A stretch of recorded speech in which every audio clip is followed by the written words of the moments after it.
Hi, everyone. Welcome to the Make Space for More podcast, where we talk strategies for growing and scaling your business in a way that's authentic and aligned for you. I'm your host, Melissa Swink, and in today's episode, we're going to talk about how to prepare your business for the holiday season. And the idea for this episode came from a couple of different directions. First of all, at the time of this recording, it's about mid-October, and here in Green Bay, Wisconsin, the cool fall weather has set in. It has been chilly, it has been windy, it has been cloudy, and all of that like classic October weather has set in. Gone are the unseasonably warm temperatures that we've been experiencing through fall thus far. And so, of course, with that, you start thinking ahead to, for us, Thanksgiving and Christmas and all the things that are coming up. And also along with that, I was watching a video from Amy Landino on YouTube. If you've never heard of her, go check her out. She's got a lot of really good content. If you like productivity and time management and goal setting and things like that, she's got a lot of great stuff. But anyway, I was watching a video of hers that she posted not too long ago about how to get ready for 2025 and her October planning checklist.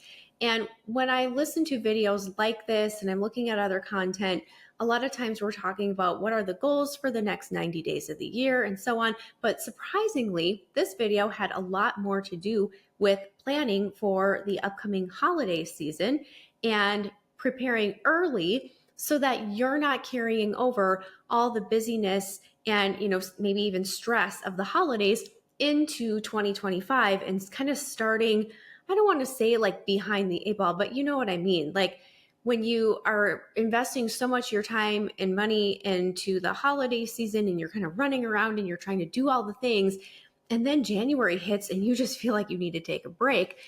That was the overall intention, at least that I got behind the video, which was talking about how to plan for really upcoming year 2025 by getting some of the holiday planning and things out of the way sooner rather than later. So I'm going to go through some of the ways that I prepare for the holiday season personally, offer my recommendations that I offer to my clients as well. But I just want to start off by saying this may look different based on the type of business that you're in. I am coming from the perspective of having a service-based business with a full team and a variety of clients in many different industries. You might be a more seasonal business where I'm thinking about, accountants where tax season is quote unquote their busiest season, kind of that January through April, but a lot of tax planning and things start to happen this time of year. So maybe summer and late spring was pretty relaxed for you. And now you're kind of ramping up depending on, if you're more seasonal. And then certainly if you're in a retail type of business, this is like game on season for you. So depending on what type of business you have, these steps might look a little bit different, but we're going to talk about all of them in different ways to kind of put a spin on it based on you and what your unique needs are. Okay, so the first way that we want to prepare our business for the upcoming season is to really get clear and ask yourself, what do you want for these final months of the year? What do you want those months to look like? So there's obviously a variety of ways that we can approach this season in terms of our intentions. So maybe you are the type who really loves this time of year and all the gatherings and the warmness and the holiday spirit and all of that. And maybe you just are thinking, honestly, I push really hard and I've had my foot on the gas pedal in my business and my life all through up to this point of the year. And this is the time of year where I have earned that ability to be able to maybe back off the gas pedal a little bit and just kind of coast and enjoy this time and give myself permission to take a step back from the day-to-day, maybe work fewer hours than I normally do. You're self-employed. You have that right. You have earned that ability to declare what you want for your schedule. If that's you, fantastic. We're going to get to your action step in a minute. On the flip side, many of us who are achievers and goal-oriented, we're like, okay, it's the final months of the year, last, 60, 90 days, depending on when you're listening to this.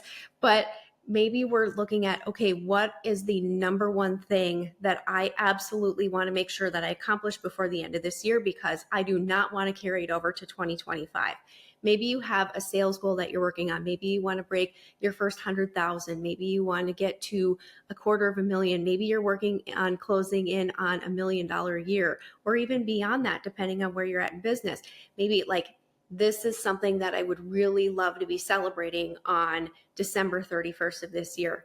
Maybe we're doubling down on our efforts. Okay. Maybe it's time to zero in and focus. Maybe it is a combination of these things where maybe you're like, I have a lot of goals. There is one in particular that I'm very focused on. I'm going to focus on that one. And I'm also going to give myself permission to maybe take Fridays off so I can enjoy some time with, friends and loved ones and enjoy this season. It's a combination. Maybe it's something else. Maybe it's looking like I want to prioritize self-care because this season is very, very triggering for me. Maybe you've got some history in your life that this season is particularly stressful for you, induces a lot of anxiety. Maybe this season means seeing people that really can be triggering for you. I want to honor that and respect that. And I want you to honor and respect that in yourself as well. I see you, I hear you.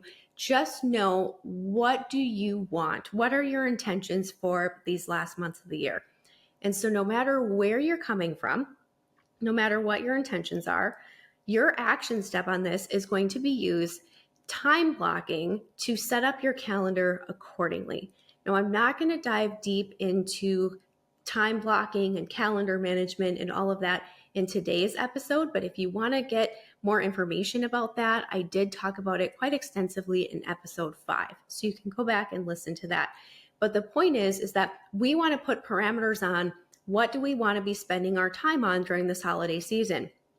Because I can tell you this much, it will fill up quickly. So if you want to take Fridays off to enjoy the season, have lunch with friends, maybe you want to reserve Sundays for brunch with loved ones, maybe you want to do some holiday shopping, maybe there are days that the kids will be in school and you want to get some of your preparations taken care of without little ones and helpers in hand, then block those times off in your calendar, block those days off.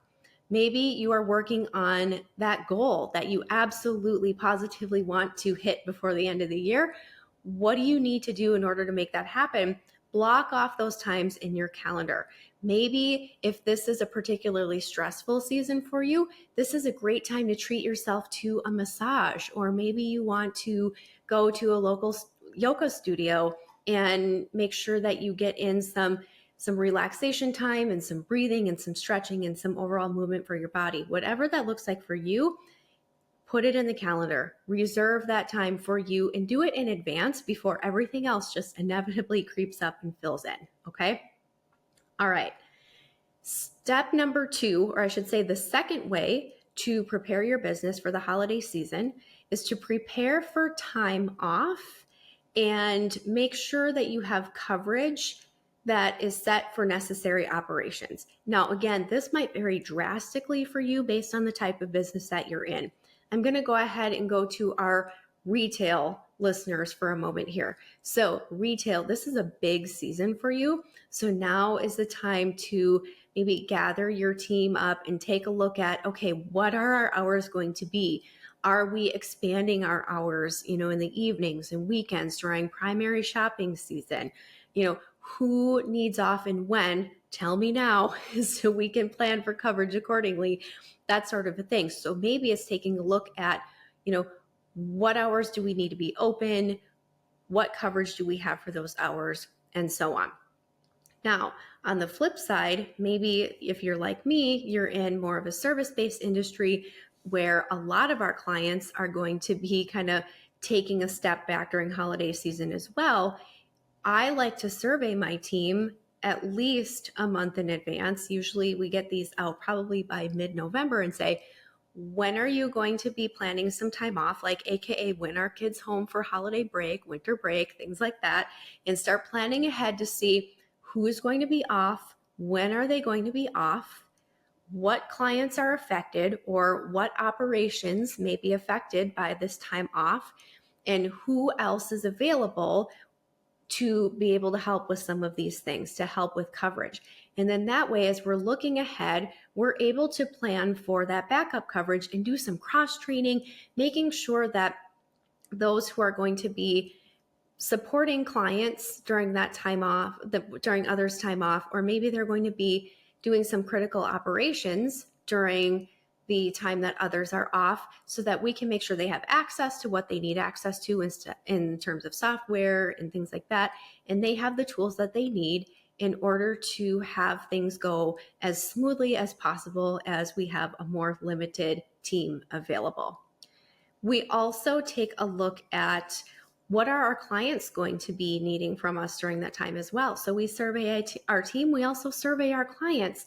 Hey, during these weeks, there may be limited availability. What do you need from us during that time?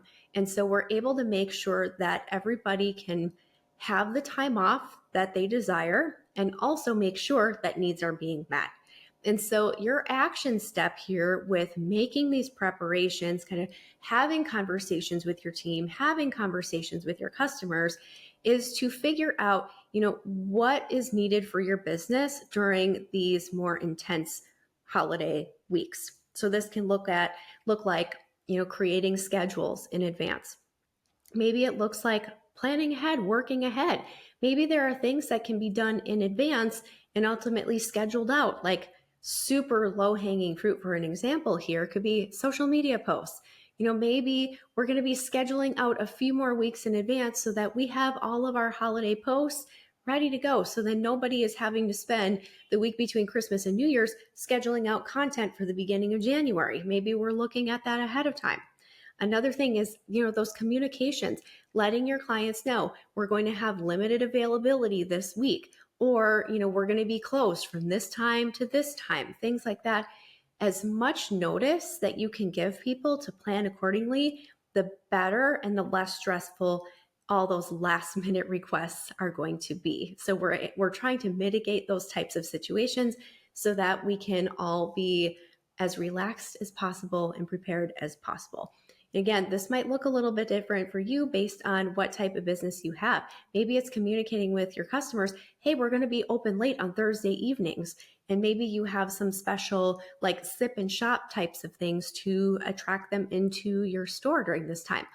All of these things, super important to start planning ahead, making sure you have coverage and communicating that with your customers. Okay. The final way that I recommend preparing for the holiday season for my general list based on, varieties of businesses is to determine your top priorities for the next few months. It's really easy to get pulled in different directions. We're planning ahead, we're doing schedules, we're trying to work ahead for coverage for clients and customers and make sure that they all have what they need. But what are our most important priorities? So when we take a look at, the overall growth of your business, sales is something that definitely comes to mind. Again, if you're in retail, this is primary sales season for you. If you are more of a seasonal business or you're maybe more of a service-based business like we are, keep in mind right now that people are in spending mode. There's a lot of momentum that happens this time of year where people are ordering online, they're visiting their local favorite shops, they're buying for families and loved ones and everything, and they're just kind of in that mode of investing. And so I used to make the mistake of thinking, well, people are buying other things, they're not really shopping for my services right now. But that actually hasn't been the case. There have been plenty of years that our holiday seasons, I'm talking November, December, even into January, where people are like, let's go. I'm ready to, invest in hiring a team, or I want to get a website built before the end of the year, that sort of thing. So if you don't find yourself in a business that has a lot of holiday demand, don't think that sales aren't important during this time of year. I would highly encourage you to maintain, your outreach activities, maybe even create a special offer or two, knowing your audience and what types of things your customers are looking for this time of year.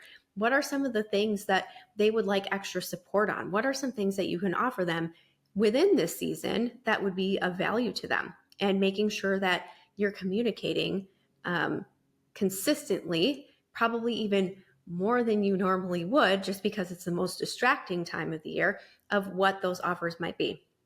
Certainly, now is not the time to peel back on your marketing. Now, your marketing might look a little bit different this time of year, and I'll explain why in a second.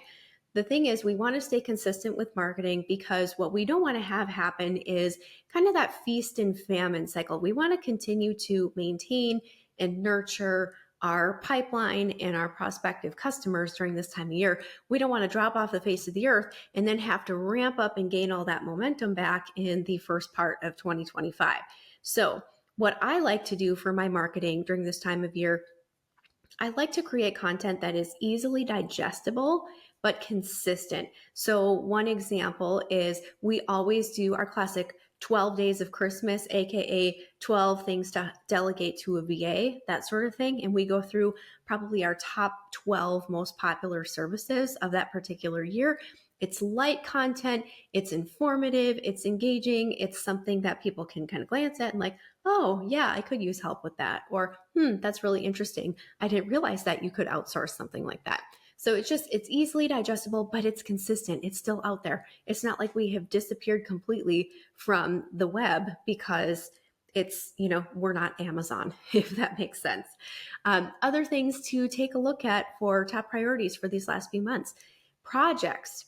What are some projects that you absolutely want to make sure that you complete before the end of this year, because you do not want to carry them over to 2025? Most importantly, when you determine what those projects are, who can help you with those? I find that there's so much more momentum that happens when I get others involved in the projects that I'm working on. If it is something that is just sitting on my plate, guess what? It's probably one of the first things to get pushed on the back burner, because there's always something more pressing that comes up. But when I get others involved in the process, even if it's a starting point, even if it's sending a few bullet points over to my copywriter to get an email started for me, and then I can polish it up and hand it off to another team member to send out the email, great. But I need to get that off of my plate. If I sat down to write the email myself and put it into Flowdesk, that's the email software that we use, I would always find 100 other more important things to get done. So most importantly, what are the most important projects that you absolutely want to complete before the end of this year? And step 2 of that is who can help you with that.